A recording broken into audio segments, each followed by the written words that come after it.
Right, we now test the manual push button. We're in a healthy condition. In between strokes, at any stage, the operator may come along, depress the push button, activate a stroke under normal conditions. Okay.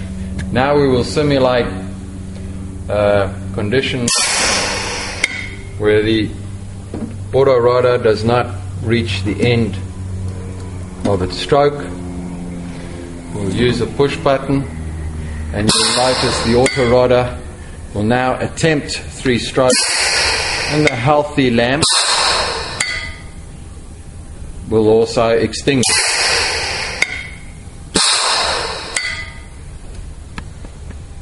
Healthy lamp has extinguished, the autorotor has not cleared.